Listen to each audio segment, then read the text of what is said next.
অনুষ্ঠিত হৈছে 2024 লোকসভা নিৰ্বাচনক লৈ অসমৰ সাধাৰণ ৰাইজৰ মাজতো চলিছে মানসিক প্ৰস্তুতি তথা জল্পনা কল্পনা নিৰ্বাচন পৰ্ব দেশৰ গৰ্ব পৃথিৱীৰ সৰ্ববৃহৎ গণতন্ত্ৰ ভাৰতবৰ্ষক অধিক শক্তিশালী আৰু এই গণতন্ত্ৰৰ ভেটি মজবুত কৰিবৰ বাবে আমি নিৰ্বাচনত সক্ৰিয়ভাৱে অংশগ্ৰহণ কৰিব লাগিব ভাৰতৰ নিৰ্বাচন আয়োগে 18 সংখ্যক লোকসভা নিৰ্বাচনৰ কাৰণে দিন ঘোষণা কৰিছে ভাৰতবৰ্ষত 7টা পৰ্যায়ত এইবাৰ লোকসভা নিৰ্বাচন অনুষ্ঠিত হ'ব অসমতো 14টা লোকসভা সমষ্টিৰ বাবে 3টা পৰ্যায়ত নিৰ্বাচন অনুষ্ঠিত হ'ব 24 লোকসভা নিৰ্বাচন সন্দৰ্ভত আমি ৰাইজৰ প্ৰতিক্ৰিয়া জানিবলৈ ৰাইজৰ কাষলৈ আহিছো গুৱাহাটীৰ বিভিন্ন স্থানত আমি আজি ৰাইজৰ মতামত জানিবলৈ প্ৰয়াস কৰিম বৰ্তমান আমি উপস্থিত আছো গুৱাহাটীৰ জাপৰিগগত থকা জনজাতি যুৱক সংঘৰ খেলপথাৰত ইয়াতে বহুকেইগৰাকী গণ্যমান্য ব্যক্তি আৰু স্থানীয় ৰাইজ উপস্থিত আছে আমি তেখেতসকলৰ সৈতে লোকসভা নিৰ্বাচন সন্দৰ্ভত তেওঁলোকৰ মতামত জানিবলৈ প্ৰয়াস কৰিম তেখেতসকলে আগন্তুক চৰকাৰখনৰ পৰা কি বিচাৰে বা প্ৰতিনিধিসকলৰ পৰা তেওঁলোকে কি আশা কৰে এই বিষয়ে জানিবলৈ আমি চেষ্টা কৰিম তেনেহলে আহক আমি আজিৰ এই অনুষ্ঠানটিৰ মাজলৈ আগবাঢ়ো আপোনাৰ পৰা আমি জানিব বিচাৰিছো 24 লোকসভা নিৰ্বাচন সম্পৰ্কে আপুনি কি ক'ব বিচাৰিব যেহেতু এটো এটা আমাৰ সংবিধান প্ৰদত্ত কথা যে আমাৰ 5 বছৰ প্ৰতি 5 বছৰৰ মূৰে মূৰে নিৰ্বাচন হয় এইবাৰো নিৰ্বাচন হ'ব আমি নিৰ্বাচন এইটোৱে আশা কৰিছো য'ত যিখন চৰকাৰ হ'ব সুস্থ সবল হওক য'ত দুৰ্নীতি বোলা শব্দ নাথাকে সুন্দৰভাৱে দেশখন পৰিচালনা কৰে লগতে আমাৰ অসমখনো পৰিচালনা কৰে আৰু ৰাইজৰ যি অভাৱ অভিযোগ খুব বলিষ্ঠভাৱে সদনত উত্থাপন কৰিব পাৰে আমি সেইটোৱে বিচাৰিছো এগৰাকী সাংস্কৃতিক কৰ্মী তথা এই অঞ্চলৰ জ্যেষ্ঠ ব্যক্তি আমাৰ সৈতে আছে আপোনাক আদৰণি জনাইছো এতিয়া এটা কথা হ'ল যে নিৰ্বাচনৰ দিনটো বহুতে বন্ধৰ দিন হিচাপে পালন কৰে সেই বিশেষ দিনটোত ঘৰতে শুই বহি তেওঁলোকে সময় পাৰ কৰে কিন্তু ভোট দিবলৈ নাযায় এই ক্ষেত্ৰত আপুনি কি ক'ব বিচাৰে মইতো সেইটো একেবাৰে অনুচিত বুলিয়ে ভাবোঁ কাৰণ কিয় অনুচিত বুলি ভাবোঁ আমাক চৰকাৰে আমাক এইকাৰণে বন্ধ দিছে আমি ভোটাধিকাৰ সাব্যস্ত কৰাৰ কাৰণে গতিকে আমি যদি ঘৰত যদি শুই বহি যদি কটাওঁ তেতিয়াহ'লে এইটো মানে বহুত অন্যায় কাম কৰা হ'ব কাৰণ ভাৰতবৰ্ষ বা আমাৰ প্ৰদেশৰ কাৰণে অন্যায় কৰা হ'ব আৰু সেইকাৰণে মই ভাবোঁ সকলোৱে হেৰিৰ দিনাখন মানে ইলেকশ্যনৰ দিনাখন নিজা নিজা তাৰমানে ভোট কেন্দ্ৰত আহি ৰাতিপুৱা 7টামান বজাৰ পৰা গতিকে 4টা বা 4:30 যেতিয়ালৈ গোটেই সাব্যস্ত কৰিব লাগে যাতে ভোটাধিকাৰৰ পাৰ্চেণ্টেজটো বেছি হ'লে আচল তাৰমানে যোন নিৰ্বাচিত হয় তেওঁৰ মানে আচল হেৰিটো তেতিয়া হ'ব লাগে কাৰণ কম পাৰ্চেণ্টেজত যদি জিকে তেতিয়াহ'লে সেইটোত অলপ অসুবিধা হয় গতিকে মোৰ বোধেৰে সকলোকে মই আহ্বান জনালোঁ আপোনালোকৰ এই চেনেলৰ জৰিয়তে যাতে মানে সকলোৱে ওলাই আহি পেলাই আমাৰ নিৰ্বাচনৰ বন্ধৰ দিন হিচাপত সেইটো নধৰি পেলাই মানে আমি তাৰমানে সেইটো বন্ধ নকৰি পেলাই আমি যাতে দেশ গঠনত আমি সহায় কৰিব পাৰোঁ ভোট দি পেলাই সেইটোকে মই আহ্বান জনাইছোঁ সক্ৰিয়ভাৱে সকলোৱে যাতে হেৰি কৰে সেইটো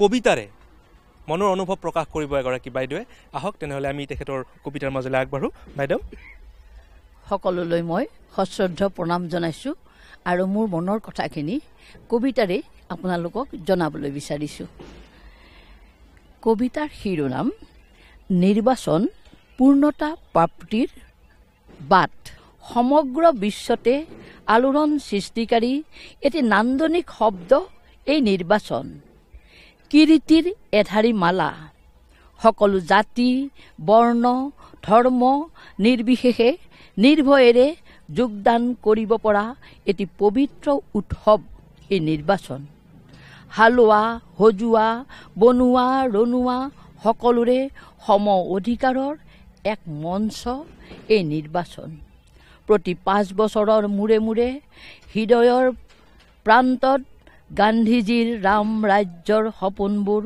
প্ৰজ্ঞাৰ গভীৰতাৰে দিঠকত পৰিণত কৰিবলৈ সাহস আৰু ত্যাগৰ মন্ত্ৰেৰে দীক্ষিত হৈ আগবাঢ়ি অহা এক বৈপ্লৱিক মাধ্যম হ'ল এই নিৰ্বাচন উপযুক্ত প্ৰাৰ্থী নিৰ্বাচনৰ সম অধিকাৰ সেয়ে পলম নকৰি আমাৰ বহুমূলীয়া বিবেক ভোটেৰে আহা আহা আমি মনে প্ৰাণে বিচৰা ৰাষ্ট্ৰ নেতাগৰাকী নিৰ্বাচন কৰোঁ জয় ভাৰত বন্দে মাতৰম বন্দে মাতৰম বন্দে মাতৰম খুবেই সুন্দৰ আৰু কবিতাৰ মাজেৰে বাইদেৱে ইমান সুন্দৰকৈ প্ৰকাশ কৰিছে সকলোকে আহ্বান জনাইছে আমাৰ ভোটাধিকাৰ সাব্যস্ত কৰাৰ বাবে আমি সকলোৱে আগবাঢ়ি আহিব লাগিব আৰু আমাৰ গণতন্ত্ৰক অধিক শক্তিশালী কৰিবৰ কাৰণে আমি ভোটদান কৰিবই লাগিব আমাৰ প্ৰাৰ্থী আমাৰ যিবিলাক আমি নিৰ্বাচন কৰি আমি আমাৰ ভোটেদি তেওঁলোকক নিৰ্বাচিত কৰি আনো, তেওঁলোকে আমাৰ সমস্যাসমূহ সমাধান কৰিবৰ কাৰণে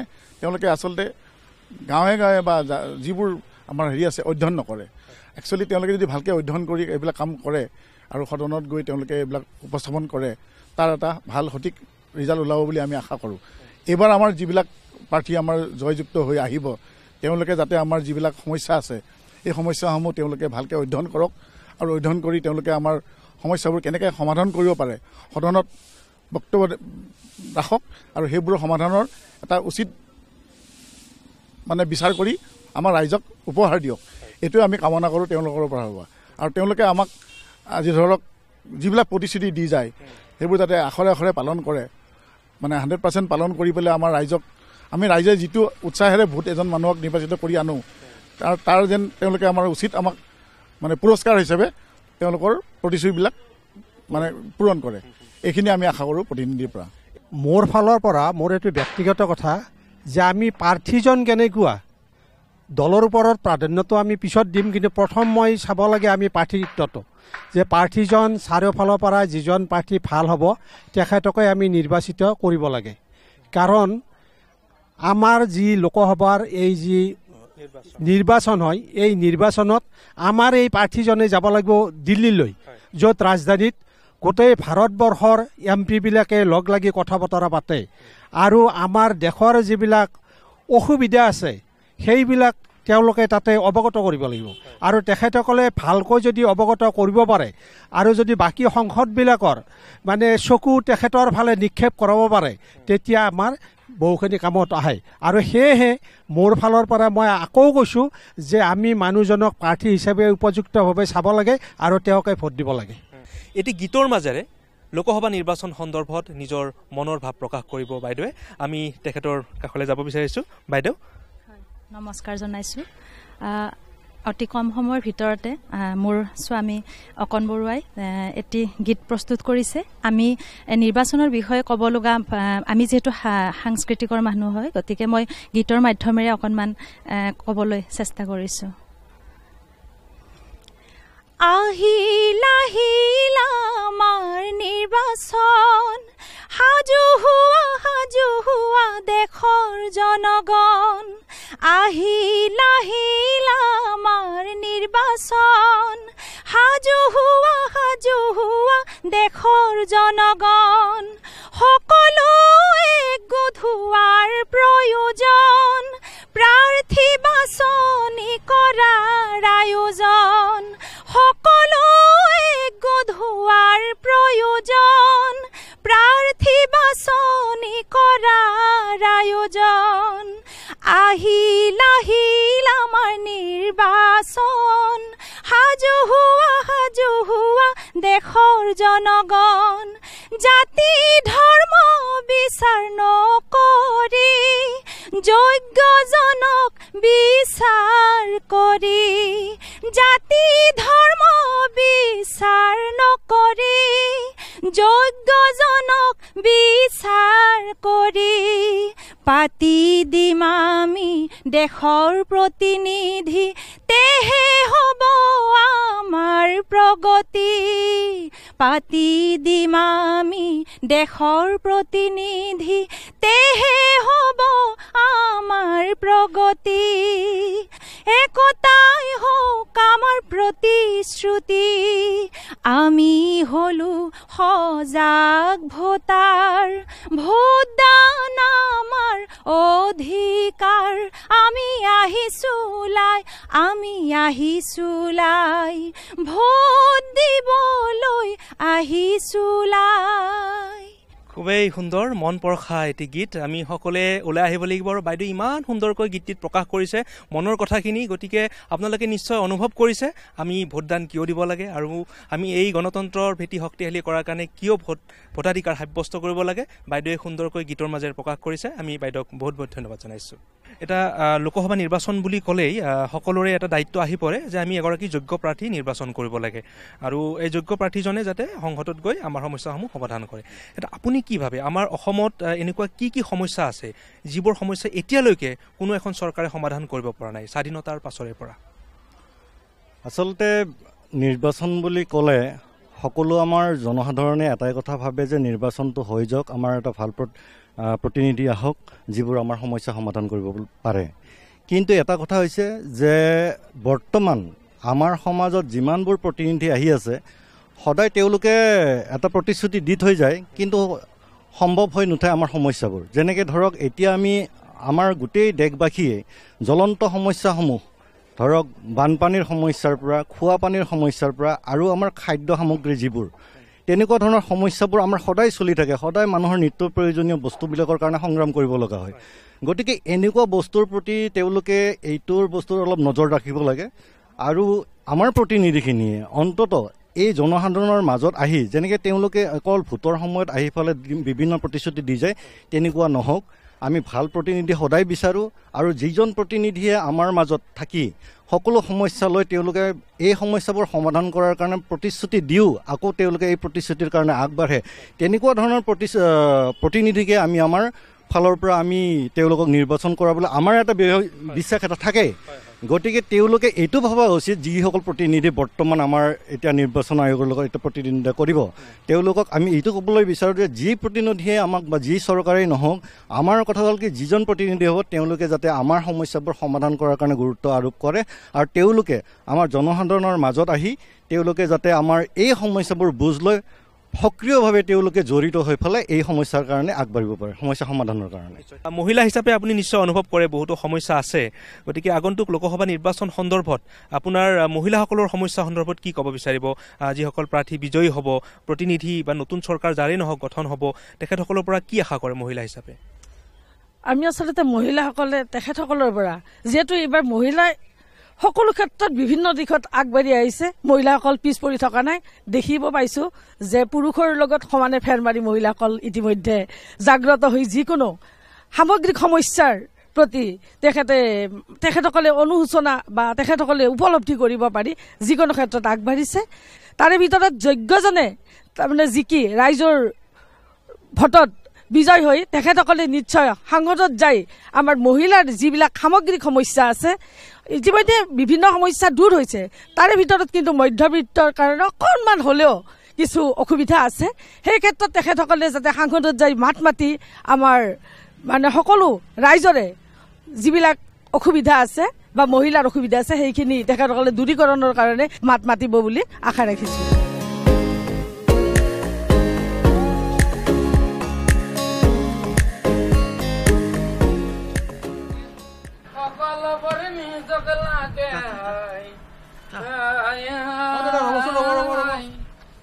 ক'ৰ পৰা আহিলে আপুনি? ক'ৰ পৰা আহিলে আপুনি? মই এই বেপাৰৰ পৰা আহিছোঁ। বৰ ধুনীয়া লাগিছে বাহনখন, অকণমান মানে ব্যতিক্ৰম বাহন নহয় জানো? কি কৰিব কৰিছোঁ আৰু। বাৰু আপোনাৰ নামটো কওকচোন, পৰিচয়টো লৈ লওঁ আমি। মোৰ নামটো হ'ল মহম্মদ মফিজ আলী। মফিজ আলী, আচ্ছা। আপুনি ইয়াতে আগত কিবা পোষ্টাৰ লগাইছে, এইবিলাক দেখিছোঁ, এইবিলাক কিয় লগাইছে আপুনি? আমাৰ ভাৰতৰ মানে মৌলিক অধিকাৰ না আমাৰ সকলোৰে, সেইকাৰণে ভোটটো কিছুমানে নিদিয়া কৰি থাকে। মৌলিক অধিকাৰ বুলি মানে গমেই নাপায়, আৰু ভোটটো নিদিলে যে কিমান ক্ষতি হয় এইটো নাজানে আৰু অনুভৱ নকৰে। সেইকাৰণে মই ভাবিছোঁ আমাৰ দেশৰ এটা উন্নত, যিহেতু আমাৰ ভাৰতৰ এটা মৌলিক অধিকাৰ আমাৰ সকলোৰে, এটা যদি ভোট মানে ইফাল সিফাল হৈ যায় নহয়, নিজিকা হৈ যায় আৰু জিকা হৈ যায়। সেইকাৰণে মই এইটো মানে উদ্দেশ্য কৰি মানে এইকাৰণে মানে লগাইছোঁ। লোকসভা নিৰ্বাচনৰ কাৰণে আপুনি এনেধৰণে আপুনি লগাই লৈছে নহয় জানো? এতিয়া আপোনাৰ কেনেকুৱা লাগি আছে নিৰ্বাচন যিহেতু আহি আছে, লোকসভা নিৰ্বাচন?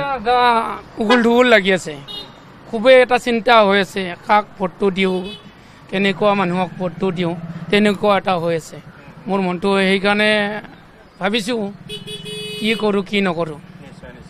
আৰু ভাল লাগিছে আপোনাৰ বাহনখন দেখিও ভাল লাগিছে, আৰু আপোনাৰ যি ধৰণে আপুনি সজাই লৈছে বাহনখন, আমাৰ সঁচাই খুব ভাল লাগিছে। আৰু আপোনাৰ নিৰ্বাচন সম্পৰ্কে যিটো সজাগতা, আপোনাৰ ব্যক্তিগতভাৱে আপুনি সজাগ হৈছে আৰু ইমান ধুনীয়াকৈ লগাই লৈছে, দুখন আগফালে এখন পিছফালে এখন দেখিছোঁ। গতিকে ভাল লাগিছে, আৰু আশা কৰিছোঁ আপুনি এনেদৰে ৰাইজক সজাগ কৰিব আৰু নিৰ্বাচন সম্পৰ্কে, লোকসভা নিৰ্বাচন সম্পৰ্কে সকলোকে আপুনি আগবাঢ়ি আহিবলৈ অনুপ্ৰেৰণা আগবঢ়াব। ধন্যবাদ জনাইছোঁ আপোনাক। ঠিক আছে, তাৰ কাৰণে আপোনাকো মই ধন্যবাদ জ্ঞাপন কৰিছোঁ, আৰু সকলোকে মই মানে ভোটটো দিয়াৰ কাৰণে বেনাৰখন লগাইছোঁ। এখন নহয়, দুখনে লগাইছোঁ।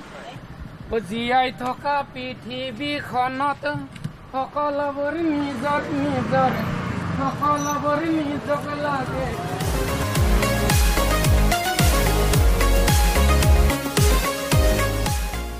এগৰাকী যুৱক আছে, তেখেত প্ৰথমবাৰৰ কাৰণে ভোট দিবলৈ ওলাইছে, নতুন ভোটাৰ, গতিকে তেখেতৰ আমি কিছু অনুভৱ জানিবলৈ প্ৰয়াস কৰিছোঁ। তোমাৰ পৰিচয়টো প্ৰথমে জানি লৈছোঁ। হয়, নমস্কাৰ, মোৰ নাম অৰ্ণৱ কাশ্যপ, মই গুৱাহাটী কমাৰ্চ কলেজৰ এজন ছাত্ৰ। মই এইবাৰ মানে প্ৰথমবাৰৰ কাৰণে ভোট দিম। চ' মানে মই বিচাৰোঁ যে মই আৰু মোৰ বয়সত যিমানসকল মানে ল'ৰা ছোৱালী আছে সিহঁতে নিজৰ ভোটটো দি দেশৰ ডেভেলপমেণ্টৰ এটা ষ্টেপ আগবাঢ়ি যায়। আমি নতুন চৰকাৰ এখনৰ পৰা বহু ধৰণৰ আশা কৰোঁ। তাৰে ভিতৰত ধৰক কিছুমান মূল কথা হ'ল আনএমপ্লয়মেণ্ট। আজিকালি আমি দেখা পাইছোঁ যে বহুত মানুহৰ সংখ্যা বৃদ্ধি হৈছে, কিন্তু মানুহৰ কাম কৰিবৰ কাৰণে কৰ্মস্থানৰ সংস্থাপন নাই। চ' মানে সেইকাৰণে আনএমপ্লয়মেণ্টটো এটা ইম্পৰ্টেণ্ট ফেক্টৰ হয়। এণ্ড সকলোৱে ওলাই আহি পিনে এখন মানে ভাল চৰকাৰৰ নিৰ্বাচন কৰক, যোনে যুৱ প্ৰজন্মৰ উন্নয়নৰ বাবে বিভিন্ন ধৰণৰ কাম কৰে। কাকো দিম বুলি সিদ্ধান্ত লোৱা নাই মই, মানে কাৰোবাৰ এটাক দিম আৰু। ভাল হ'লে ভাল পাওঁ, চব সুবিধা বিচাৰোঁ আৰু যে মানে ৰাস্তা ঘাট পদূলি চব যাতে ভালে থাকে। আৰু ধৰক কিবা আমি দিনটোতো আমি দোকানতে থাকোঁ, কিবা সাহায্য দিলেও ভাল পাওঁ। সেই চৰকাৰ যাতে ভাল আহে আৰু ভাল যাতে গঠন কৰে আৰু। বৰ্তমান আমি উপস্থিত আছোঁ গুৱাহাটীৰ মাজমজিয়াৰ এটা পৰিয়ালত, আৰু এগৰাকী শিপিনীক আমি লগ পাইছোঁ। বাইদেৱে বিহুৰ প্ৰস্তুতি আগবঢ়াইছে। বাইদেউ বিহুৱান লগাইছে নেকি? বিহুৱান লগোৱা নাই, মেখেলা লগোৱা হৈছে। আচ্ছা, বিহুৱান হৈ গ'ল নেকি? বিহুৱান হৈ গ'ল, কাৰণ আমাৰ শালখন থাকে যিহেতু আমি বিহুৱান আগতে লগালোঁ, এতিয়া মেখেলা লগাই আছোঁ। আমাৰ নিৰ্বাচন আহি আছে, লোকসভা নিৰ্বাচন, কি ক'ব বিচাৰিব আপুনি? নিৰ্বাচন আহি আছে, সেইটোতো আহিবই। খালি আমি এটাই বিচাৰোঁ, আমাৰ মহিলাসকলৰ বহুত সমস্যা আছে। যেনেকৈ আমাৰ মূল্য বৃদ্ধি বহুত বেছি। যি বস্তুৱে কিনিবলৈ যাওঁ বজাৰত আমি সকলো বস্তুৰে দামৰ কাৰণে আমি কিনিব নোৱাৰোঁ। আৰু চিলিণ্ডাৰটো জানেই সকলো মহিলাৰ কাৰণে সেইটো এটা অসুবিধাৰ সন্মুখীন হৈছে, বহুত দাম চিলিণ্ডাৰৰ। আৰু বানপানীৰ লগতে আমাৰ এটা ডাঙৰ সমস্যা হৈছে, আমাৰ খোৱা পানীৰ বহুত অভাৱ। মই এইটোৱে আহ্বান জনাওঁ যে সকলোৱে আহক, ওলাই আহক। আমাৰ যিহেতু মৌলিক অধিকাৰ ভোট দিয়াটো, সকলোৱে পুৰুষ মহিলা ল'ৰা ছোৱালী সকলোৱে যাতে সদলে বদলে আহক, আহি ভোট দিয়ক, আৰু যি চৰকাৰে নহওক জয়যুক্ত কৰক।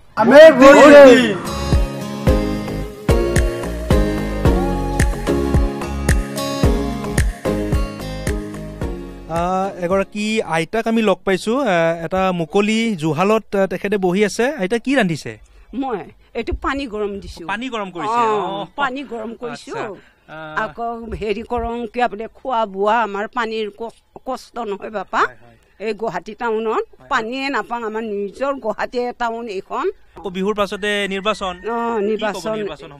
এতিয়া নিৰ্বাচনৰ হেৰিত আৰু আহিছে যেতিয়া ভোট দিব লাগিব, আৰু কুমাটোক হ'লেও কুমাটোক দিব লাগিব।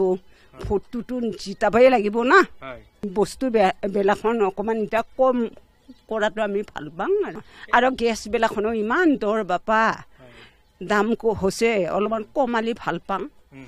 আৰু আমিও আশা কৰিছোঁ আপুনি এই বয়সতে ইমান সক্ৰিয় হৈ আছে, ৰন্ধা বঢ়া নিজে কৰি আছে নহয় জানো, বিহুৰ প্ৰস্তুতি কৰিছে, তাৰ মাজতো আপুনি ভোট দিব, আৰু ভোট দিবলৈ সকলোকে আহ্বান জনাইছে। আপোনাক বহুত বহুত ধন্যবাদ জনাইছোঁ আইতা। আমি আশা কৰিছোঁ সকলোৱে আপোনাৰ দৰে সক্ৰিয় হৈ থাকক, সতেজ হৈ থাকক।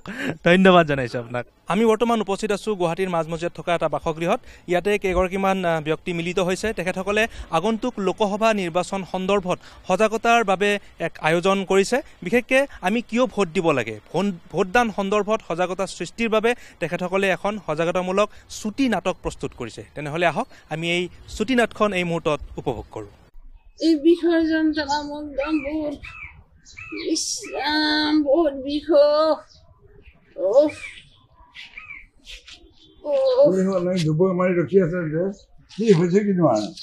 আপুনি জানিব নাজানে, সেইদিনা যে বাথৰুমত মই পিছল খাই পৰিছিলোঁ, সেই বিষটো সেই আজি একদম মোক বহুত যন্ত্ৰণা দিছে।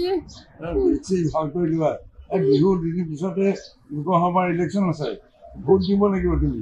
হ'ব মই আৰু ভোট দিবলৈ নাযাওঁ, কোনে কি কৰে কৰক। দেশৰ এগৰাকী নাগৰিক এটা ভোটৰ মূল্য কিমান তুমি নিশ্চয় জানা। তুমি ভোট দিবই লাগিব আৰু তুমি দেশৰ এগৰাকী শিক্ষিত নাৰী হৈ তুমি যে এনেকুৱা কথা কোৱা বাকী মানুহবোৰে কি কৰিব হে? মই ভোট নিদিওঁ, কোনে কি কৰিব কৰক, মই ভোট নিদিওঁ। দেউতা চাহকাপ লওক। পিছে দেউতা আপুনি কিবা মাৰ ওপৰত খং কৰা যেন পাওঁ, কিবা হ'ল নেকি? মাৰ বিগ ভোট দিবলৈ নাযাওঁ বুলি কৈছে, ভোট নিদিয়ে বোলে।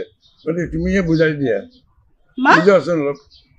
কি হ'ল, কিয় ভোট দিব নাযায় আপুনি?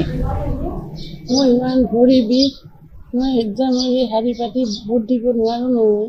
ইছৰাম মা, আপুনি যে কি কথাবোৰ কয়, টিভি চোৱা নাই, বাতৰি কাকত পঢ়া নাই, কি কৈ আছে? বৃদ্ধ ব্যক্তি, ৰোগীয়াসকল, আকৌ বয়োজ্যেষ্ঠ নাগৰিক, তেওঁলোকৰ বাবে সুকীয়া লাইনৰ ব্যৱস্থা কৰা হৈছে।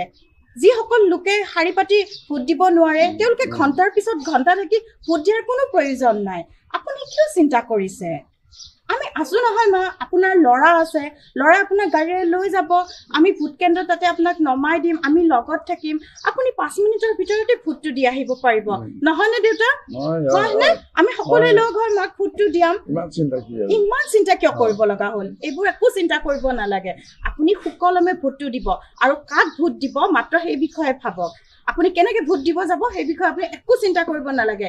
আমি সকলোৱে লগ হৈ মাক লৈ যাম ন দেউতা? হ'ব হ'ব, আপুনি যাবই লাগিব। অ' ছাৰ পইচা দিয়ক, মই বজাৰত যাওঁ। আৰু হেৰি নহয়, কি মাছ খাব? মাছ চাছ কিয় লগা হ'ল? ভোটেই হোৱা নাই এতিয়ালৈকে। ভোট? কি হ'ল ভোটৰ? এই দেখিছে নাই কি হৈছে? অ' বিষ, এই বিষ ভাল পাই যাব। এটা কাম কৰিম নহয়, বাজাৰৰ পৰা শিঙি মাছ কিনি আনিম আৰু বৌ এটা কাম কৰিব, ভেদাইলতা গাছৰ পাই ভেদাইলতা ছিঙি আনি ভুজিব। বতাৰ পিছত সেই জোল খুৱাই তাৰ পিছত বাইদেউ একেবাৰে চনচনীয়া হৈ যাব নহয়। ই আৰু বায়েককে থনথনীয়া কৰে। পিছে তোমাৰ কথা কোৱাচোন, এতিয়া তুমি মোক প্ৰথম কথা কোৱা, তোমালোকৰ সমষ্টিত লোকসভা নিৰ্বাচন কেতিয়া? সেইগিলা নিৰ্বাচন চিৰ্বাচন আমি কি জানো? হে কি নিৰ্বাচনৰ কথা নাজানা হে? নাজানোতো, আমি হলে হাজিৰা কৰি খোৱা মানুহ। প্ৰতিজন ধনী দুখীয়া সৰু ডাঙৰ সকলোৰে ভোটৰ মূল্য আছে। আৰু যদি তুমি ভোটটো দিব নোখোজা তেতিয়া এজন অযোগ্য ব্যক্তিওতো নিৰ্বাচনত জয়যুক্ত হলে এখনতো নিকা সমাজ গঠন নহব পাৰে। গতিকে তুমি ভোট নিদিওঁ বুলি নকবা। কথাটো ছাৰ মই এতিয়াহে বুজি পালো। ভালকে বুজাই দিছি। হে মোৰ ভোটৰো মূল্য আছে। তাৰমানে ভোটত সৰু ডাঙৰ নাই। মই এটা কাম কৰিম বৌ, আমাৰ গাঁৱতো বহুত নপঢ়া মানুহ আছে, তাহাকো বুজাব লাগিব আৰু সকলোৱে ভোট দিব লাগিব। এটা কাম কৰিম ছাৰ, মই তেনেহলে ময়ো ভোট দিম। নিশ্চয় দিবি, নিশ্চয় দিবি। দিবাতো ভোট? দিম দিম, একদম চিয়ৰ। একেবাৰে দিম সঁচাই। মা ভোট দিব? দিব? এয়া মা একদম ৰেডি হৈ গ'ল। মা এইফালে চাওক, আমি এতিয়া এই আনন্দতে এখন চেলফি উঠিম। এইফালে চাওক, চাইছেনে মা? ৰেডি? 1 2 3। ও স্যাৰ আমৰা উঠুক, আমিও একটা সেলফি লম। 1 2 3। ভোটদান কেৱল আমাৰ মৌলিক অধিকাৰেই নহয়, ই এক পবিত্ৰ দায়িত্ব। এই দায়িত্ব পালন কৰি আমি আমাৰ দেশক সমৃদ্ধিশালী কৰি তুলিব পাৰোঁ, গণতন্ত্ৰক অধিক শক্তিশালী কৰি তুলিব পাৰোঁ। আগন্তুক লোকসভা নিৰ্বাচনত আমি সকলোৱে আগবাঢ়ি আহি আমাৰ ভোটাধিকাৰ সাব্যস্ত কৰোৱা হওক। আমি ভোটদান কৰাৰ লগতে আমাৰ আশে পাশে থকা সকলো সচেতন নাগৰিককে আমি ভোটদান কৰিবলৈ নিশ্চয় অনুপ্ৰেৰণা যোগাব লাগিব। আমাৰ দেশখন আগবঢ়াই নিবৰ বাবে আমাৰ ভোটাধিকাৰ অতি গুৰুত্বপূৰ্ণ। গতিকে আজিৰ এই অনুষ্ঠানৰ জৰিয়তেও আমি বহুখিনি কথা পাতিলোঁ, নাগৰিকৰ মনৰ অনুভৱ গম পালোঁ। আমি সকলোৱে একলগ হৈ আমাৰ দেশক আগবঢ়াই লৈ যাব লাগিব ভোটাধিকাৰ সাব্যস্ত কৰি। তেনেহ'লে এই আশাৰে আজিৰ এই অনুষ্ঠানটিৰ পৰা আমি বিদায় লৈছোঁ। আপোনালোকে চাই থাকিব DD অসম। ধন্যবাদ।